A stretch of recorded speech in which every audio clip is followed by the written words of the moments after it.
東方ロスは生放送情報。実質今年ラストの生放送情報なので、とんでもない情報がありそうですよ。12月の生放送は来年の話だからな。今年ラストまでロスワを楽しみ尽くすためにもぜひ最後まで重要情報を聞いていってくれ。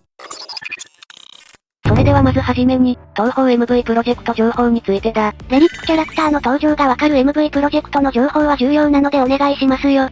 まず簡単に MV プロジェクトについてなんだが、MV プロジェクトは、原作東方プロジェクトで活動している音楽サークルと、活動していないアーティストとのコラボ。特に、東方ロストワードのメインテーマであるロストワードクロニカルは931万回再生を達成しているんだ。もうすぐ1000万回再生だって？他にも100万回再生超えと大人気を博しているんだよ。そんな MV プロジェクトからなんと八雲ゆかりの MV プロジェクトの制作が決定したぜ。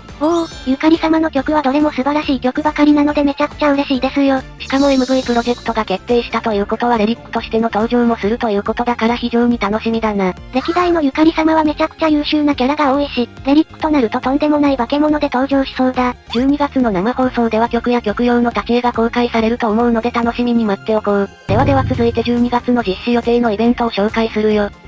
もう12月なの？ゆく年来る年弾幕アドベンチャーとゆく年来る年弾幕ブレイカーが来るよ。謎の格好をさせられたかなこ様の衣装が来る。自らがクリスマスツリーになるかなこ様。こちらのイベントではクリスマスや新年に合わせた衣装が期間限定で販売されるので欲しい方は忘れずにゲットしておこう。やっぱりかなこ様だけ浮きすぎでしょ。後で紹介するが今年も新しいクリスマス衣装もとんでもないものとなっているので楽しみにしていてね。続いて、転生鏡探索を追加予定の仲間だぜ。11月29日に世界軍 A シリーズのルーミア、チルの、大妖精の転生鏡探索が追加されるようだ。正直に言うと大妖精には申し訳ないが、ルーミアとチルノは性能がかなりいいので嬉しい追加だ。ルーミアはブレイク力が高く、高難易度に連れていけるし、チルノに関しては上位超フェスと引きを取らない火力とブレイクができるキャラだからね。大妖精は、可愛い。12月末にはなんと超フェス最強クラスの地下配区間小町としき様の転生鏡探索が追加されるようだ。最強クラスがまた化けるのは楽しみだ。彼女たちはデバフ性能がかなり高くて、しき様なんかは前回紹介した高難易度チャレンジのトップ10の使用率人気キャラで紹介したように、ブレイクできないキャラに超有効なキャラなので初期の1位と2位が使用するほど有能で重宝するキャラだぜ。今やっている特別宿死でも獲得できるので狙っていきましょう。また全員がもらえるキャンペーンも開催中。期間中合計30日ログインで風結晶と神結晶どちらも10連分が獲得できるからやっておこう。神結晶に関しては福袋ガチャで使えるので必ず達成しておきたいところですね。それについては、多分福袋ガチャが終わってから配布するはずだからそれは無理だと思うぜ。絶対そうじゃん。おそらく福袋ガチャが終わった2月ぐらいに配布とかになると思うよ。また私は見逃しませんよ。今までサイエマももらえていたのに外していること。ロスは三四郎フェスで儲かってるんやから配ってくれてもいいじゃん。終了は12月31日までなので、あと1ヶ月あるのでまだ全然達成できていない方も間に合うのでやっておきましょう。そして新たな VS フクレイが来るぜ。フクレイボスは超フェス系ネだぜ。ということは新しい絵札がゲットできるのね。そう、まだ性能について分かってないんだけど最新の絵札なのでかなり強力なのではと思われるよ。またこちらでは運極で D 絵札が獲得できるので、これ狙いで回ってみてもいいぜ。そして次の情報は非常に重要なんだ。ついに永遠戦線にランキング戦が登場。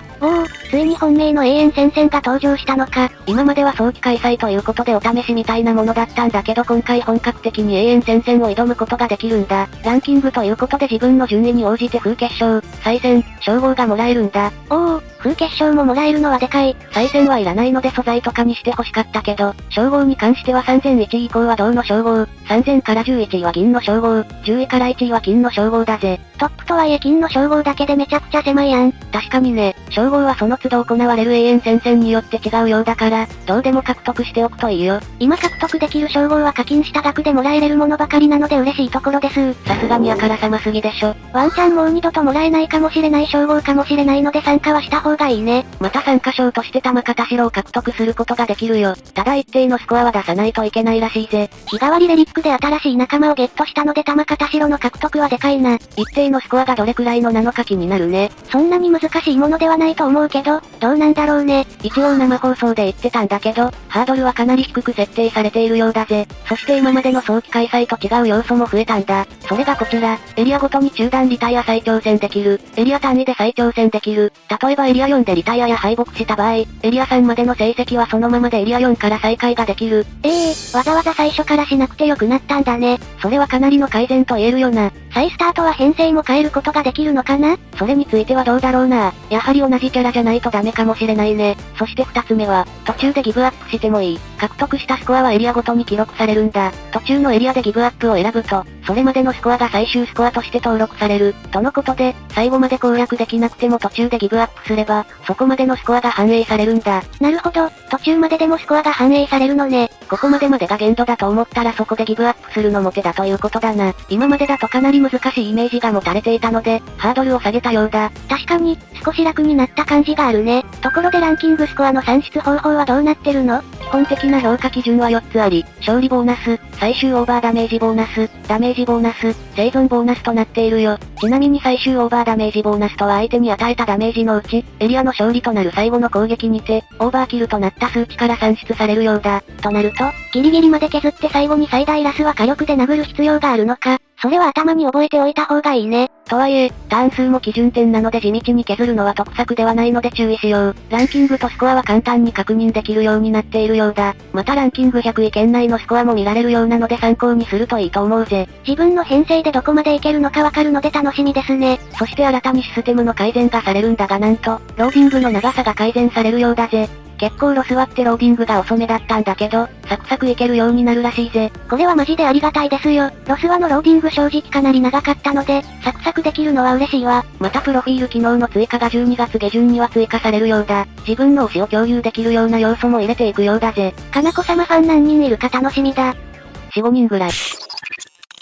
では皆さんお待ちかね。新キャラクター情報だぜ。誰一体誰が出るの？まずはじめに 4.5 周年後半記念新キャラクターは、エスクモコモコモコウだぜ。おー、モコウの新エスク来たー。人間なのにどうやって霊気を操ってるのか謎すぎるモコウ。火も使えるらしいのでほぼ、消灯。エンデバのお祈りあたりちゃん。性能に関しては攻撃式の陽光アタッカー。久しぶりの陽光じゃないの。ステータスは陽光1850と波程度はあり、速力はかなり高めに設定されているな。となると、残裂弾が得意なキャラになりそうですね。筆頭すべきところは HP が多いほどダメージがアップする蓄積スキルを持っているぜ。レリックコチやサナエが持っているスキルですな。このスキルは非常に条件が簡単なんだけど、最大倍率は 20% とかなり低めに設定されているんだ。だからレリック河川のような2倍ダメージとかはできないぜ。ただもしかしたら倍率が少し上げられているかもしれないけどな。多分エピックなので変わってないと思うね。スペルカードでは単体スペカだけど、味方全体の霊力回復が可能で、全体スペカでは相手のクリティカル防御の低下ができるよ。ほう、それで特攻範囲が広がったらかなり優秀だ。モコウは原作設定で妖怪退治もやっているので妖怪特攻を持っている可能性は高いよ。またスペルカードで凍結3枚付与が行えられることが確定しているのでこの時点でもブレイク力もかなり高いな。ラスは2は陽光2を持っているのでさらなる火力が出すことが可能で、高い火力が期待できるぜ。もうすでにエピックアヤが抜かれてる感じあるね。アヤちゃんどん底まで不遇です。かなりビジュアルもいいし、轟ショートだし楽しみなキャラですね。あとこのモコウについてとんでもないことに気がついてしまったんだ。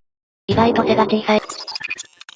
続いて12月末に新たに登場するキャラクターがいるぜ。それがこちら、東方獣王園から日北残夢とよもつひさみだぜ。獣王園の新キャラクター来たー。ひさみは残夢の手先で、超絶残夢ラブな天使を超えるド M キャラだぜ。叱ってくださいとか、新しい手先たちに嫉妬とかしていて変態度は歴代ナンバー1クラスです。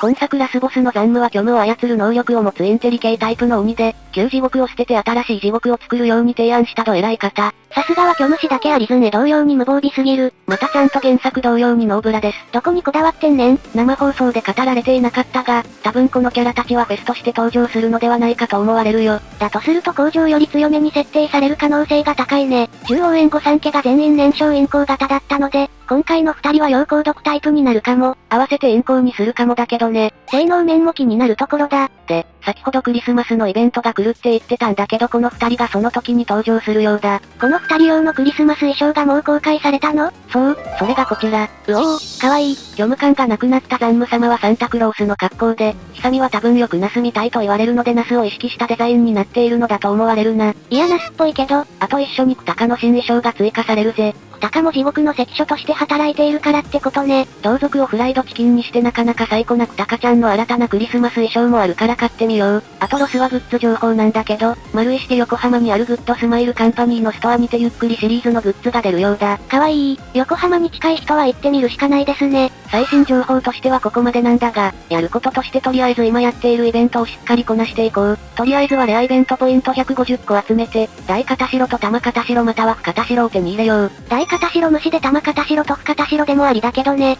それと並行して永遠戦線もやっていくといいよ。また新年キャラも控えているから、風決勝はある程度残しておくように。では今回の授業はここまで。もし少しでも役に立ったと思ったらチャンネル登録はハードルが高いと思うので、コメントまたは高評価だけでもお願いします。また新年に登場可能性のある未実装キャラも紹介しているのでよければ見に行ってみてね。それではここまでご視聴ありがとうございました。